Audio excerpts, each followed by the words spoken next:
Now, let's talk about college football because this past Saturday, it was, shit was happening that had everybody's head spinning. And then, obviously, the first, the release of the BCS for 2013 came out. And, George and I usually cover the games and there were so many upsets. I mean, especially in the SEC, like, there were 4 teams good teams that lost in SEC. I think it's the first time since you said, 1963 that Florida, Georgia, and South Carolina. I wasn't serious. I have no clue. You know what? I thought you were serious. But I'm going to tell you what. You tell me, I wish somebody can tell me right now, when is the last time that Florida, Georgia, South Carolina, and LSU all lost in the same weekend? That's got to be a long ass time ago. Yeah, I would agree. What do you want to do? You want to go down the BCS standings and look at? Here's what I'm thinking. From now on, because let's face it, while we still have the BCS, the only thing that's important is the BCS. No one gives a shit what anyone outside of the top 10 in the BCS does. So unless there's some giant upset like Boise actually winning a game, I don't think we're going to talk about anything but the top 10. So the BCS standings are out. It was Separation Saturday, and I think it lived up to its name. Bama played in conference. They played Arkansas, and it wasn't even close. They absolutely destroyed them. But next week they play Tennessee, and Tennessee just knocked off. Was part of the upset. Tennessee is, and that's the second week in a row they pulled something like that. Alabama has definitely, obviously they went through Arkansas. They're sitting at number 1 in the BCS. They're definitely deserving of it because now they're turning it on. I mean, they're beating teams. The thing that drives me nuts and has driven me nuts is people were upset that Bama wasn't winning by enough. If you're the number 1 team in the country, if you win by 1 point or you win by 50 points, why does it matter? Oh, because you have a fucked up calculation deciding things. Yeah. They're Saban is good about how he knows how to prepare, man. I mean, and we've seen several games this year where Alabama could have, they could have dumped another 2 or 3 touchdowns on, but they pulled back and they put it in, they put it on fucking autopilot, man, and let some other guys get in their play. That's why they'll always have that depth. That's why when somebody gets hurt, somebody else will be able to step in and do the job just as well almost. That's why Alabama and that's why Nick Saban's teams have won national championships, 3 out of the last 4 years or something? I don't fucking know. It's crazy. Would you say Nick Saban is the master of the pull-out method? I think he was, and I would say that I'm not. Anyway, let's move on to the number 2 ranked team, Florida State. They absolutely beat the dog shit out of Clemson. And if anyone got to see this kid, Jameis Winston, play, you understand why he's so highly touted. You understand why he is a Heisman hopeful, really, as a freshman. He's doing it week in and week out, and he's just nasty. Yeah. So now what happens if he's as a freshman, he wins it? Now, is he the new Johnny Football? Is he going to be on the cover of Time? No, because he's black. Let's be serious. No, a lot of people. I'm not even fucking being facetious. I know you're not. I know you're not being facetious about it. And what's funny? I mean, George and I usually don't go this route, but George and I've had discussions about it. It is true. I mean, a lot of fucking black athletes. A lot of athletes pushing white Johnny Manziel to the top of the heap, and for what? Skip Bayless went on record and said he's the most exciting football player he's ever seen play. Did you ever watch Barry Sanders play? You cockeyed motherfucker! Come on. Johnny Football is not the most amazing person that ever put on a college football uniform. And I'll even say this other thing. I mean, like I said before, Tim Tebow was exciting in college. Tim Tebow was great in college. But anyway, just Jameis Winston, 440 yards passing. I think he had 4 TDs. And this is the thing and the other thing. I was at an event last night, and I was arguing with these guys. I said, when the BCS comes out, Florida State will be second. They'll be like, no, Oregon. I'm like, let me tell you something. Oregon is playing good football, but we've seen Oregon fall apart at the end, never win the championship. We've seen also, Oregon is not, when you have a top 5 matchup, okay, which there hasn't been one in a few years, or this is the first one of the season, and you beat the number 3 ranked team, you blow them out, and the week before you just destroy, not the Maryland Terrapins or anything, you destroy them. Let me tell you something, Oregon's playing fucking Washington and these other teams, you're going to be number 2 in the country. Ask all those Oregon fans if it wasn't last year, it was the year before. When they went and played LSU, first or second week of the season. They got their dicks handed to them. Because let's face it, out of all the big name conferences, I'm leaning towards the Pac-12 being very, very soft. I mean, soft. They have maybe 3 schools. Yeah, they've got 3. I mean, we thought UCLA could be one, and now they got fucking tapped on the chin this weekend. So, it's, right now, the other contender, without a doubt, is the ACC. I mean, with these standings coming out, the ACC has 3 schools in the top 10, right. And 5 in the top 25, just as many as the SEC. Now, Florida State next week plays NC State, and they should, if they're keeping on track and they're beating the teams they're supposed to be, NC State is just another, I mean, they're not even a bump. They're going to destroy NC State. That game scares me. Why? NC State has always played them hard, and you're on such an emotional high from going into Death Valley and doing that. I hope they do not sleep on NC State. I don't think they will. I hope not. I think they're going to stay. Because here, to be honest, let's face it. If they were going to be, the reason I say this is because what they did to Maryland. Right. If they would have played Maryland and won 24-21 or something, then I would say I could see your point about NC State, but I don't think this is going to be the year. I think this is the year where you're going to see Florida State run the table, right, and then be right up in the mix and fuck everyone's BCS titles. Yeah, stuff up.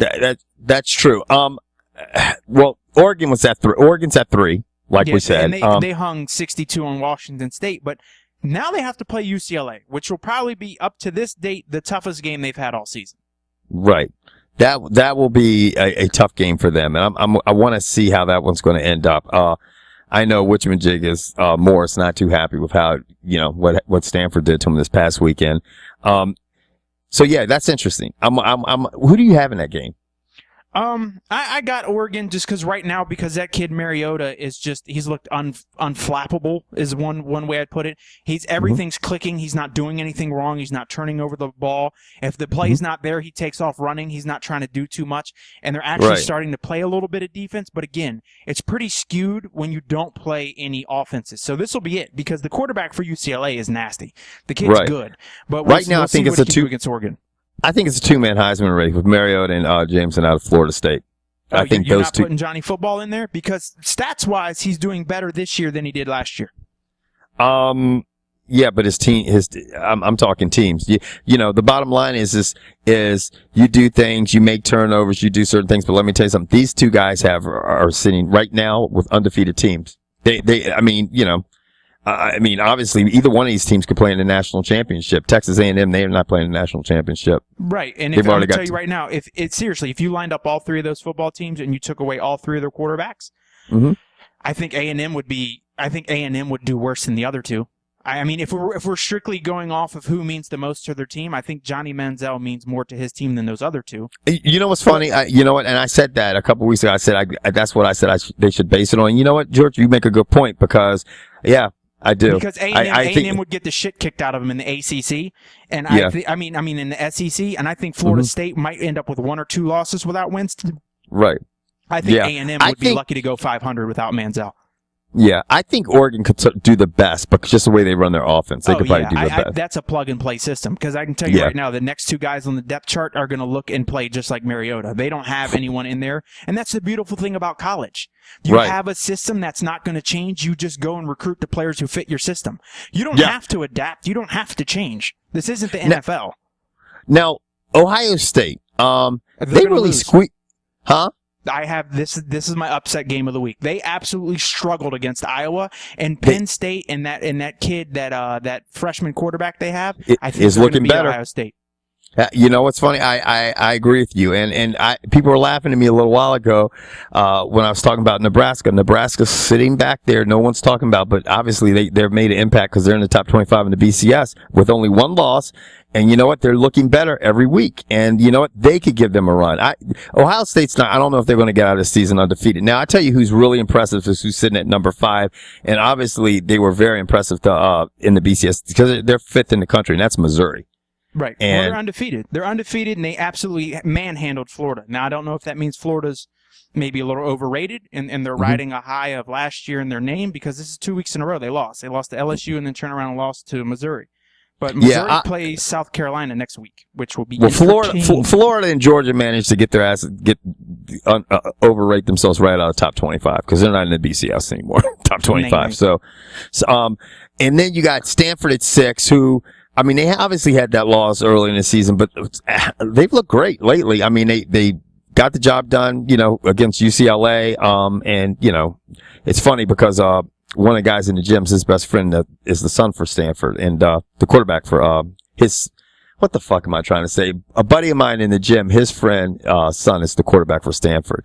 Oh, and nice. he's just said, and he was like saying, it's so funny because when I watched him in high school, he had such a rocket. And I remember just thinking, this kid's going to be a pro.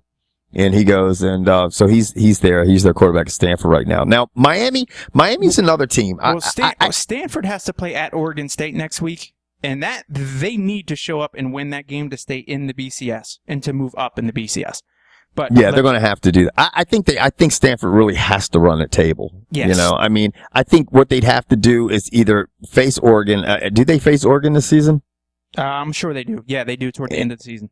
In the end of the season, and run the table and then beat Oregon, and then, that gives them a chance and hope somebody else gets a loss, Now, the good thing about Stanford is if Florida State got a loss and Stanford, late in the season and fucking, Stanford ran the table and then beat Oregon, while they were sitting at 2 or something, they could get in there because there's so many SEC teams now that have losses. Every SEC team has 1 or 2 losses. So it's not like it was in the past years where, there was one team you're like, okay, LSU's going to be in there. I only got 1 loss for the season. And we still have the SEC championship. Yes, we does.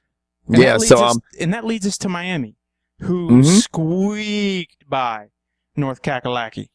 Yeah, I just think I think Miami looks great. I think they're much improved. Well, when your quarterback throws 3 interceptions and you lose your starting tailback all within the first half of the game, it makes it real rough. But I'm glad they won the game. Next week they have Wake. They should beat Wake, but this also could be a trap game. This could be one where they don't get up for it and they lose because, again, you're playing in conference. You're playing not necessarily a rival, but a team you play every year who's going to be up. This is Wake Forest Super Bowl. Yeah, and Wake Forest has got a good program. They play every team in the ACC very hard. Obviously Maryland learned that this weekend. They just got obviously they had a lot of injuries. Their star receiver was out in the second quarter and everything went to shit. But Wake Forest shows up and they play. I think whatever the bottom line is it looks like Miami's going to meet Florida State in the ACC championship because they do have that this year. Mm-hmm. And it'll be, huh? I was going to say that takes us to Baylor because, if Miami and Florida State meet in the ACC title game, Florida State will kill them. Yeah.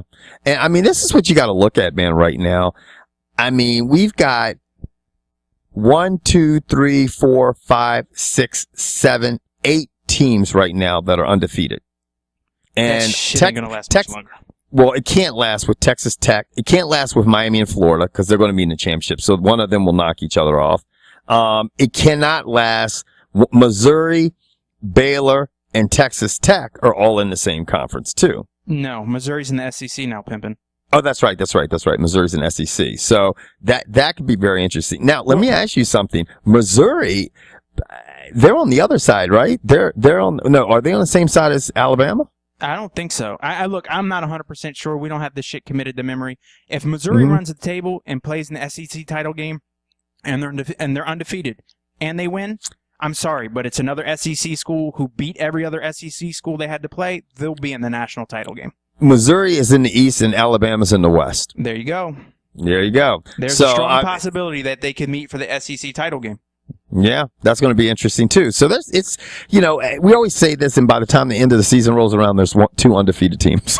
And I'm going to tell you what, this next team could be one of them, and they're going to have to keep putting up scores like they did this weekend. Baylor won 71-7 over Iowa State, and next they play at Kansas. And I put in parentheses, will they pull Louisville? Because Louisville had the easiest schedule in the entire country, and they lost to University of Central Florida. And Kevin has been high on all of the University of Southern Florida, Alabama, Florida schools, and UCF falls in that category.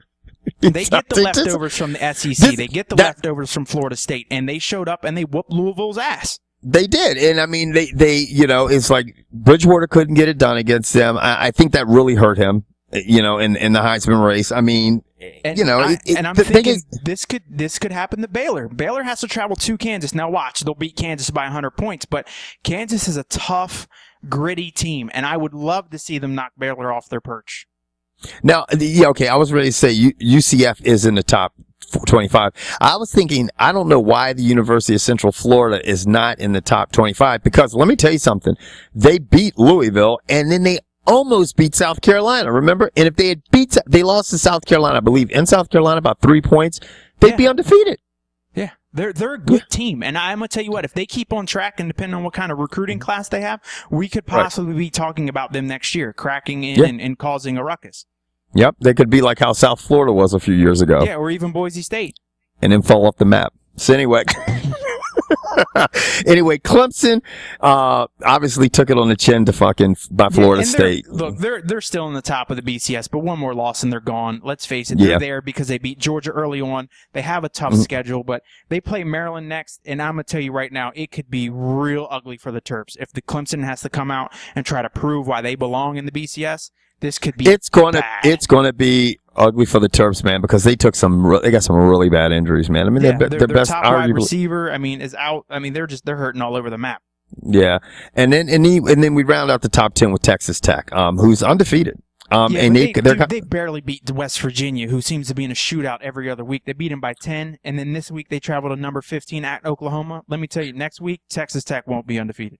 Yeah, they're going to probably lose to Oklahoma. They went in and played West Virginia's homecoming this weekend, and like George said, it was a shootout. But they're one of the team. I didn't even realize Texas Tech was undefeated until this weekend. I'm like, Texas Tech is undefeated? So, yeah. Anyway, that's it. And obviously, at 11 is Auburn, 12 UCLA, 13 LSU, 14 Virginia Tech, and 15 Oklahoma. And we're not going to go anything past that because I think really any team that's sitting outside of the top 15 is irrelevant because they will not be playing in the national championship. So anyway, guys, let us know your thoughts, comments below, and tell us what George and I do not know. Thanks for watching our football videos. It's actually nice. It's actually, we're getting a lot of people say, I've got emails and people have been really are starting to follow our football videos are starting to pick up a lot of steam. Thank God we got some real truth. I don't get shit. No one likes me. George, look, let me tell you something. George doesn't get emails. I'll get emails because people will just email me out because I don't get on the message. George is on the message. Everybody knows where you find George. Oh yeah, it's on our Facebook group. I'm real easy to find. You're there all the time. I'm never there, so they know where to find you right with. If I fucking find George, and then they're like, shit, I want to play some. George is up at 12 o'clock at night playing fucking Call of Duty or something. So they know, you know what I'm saying? So it's like, they're like, you got to email Kevin because his ass ain't playing no fucking video games. Anyway, guys, let us know your comments and thoughts below.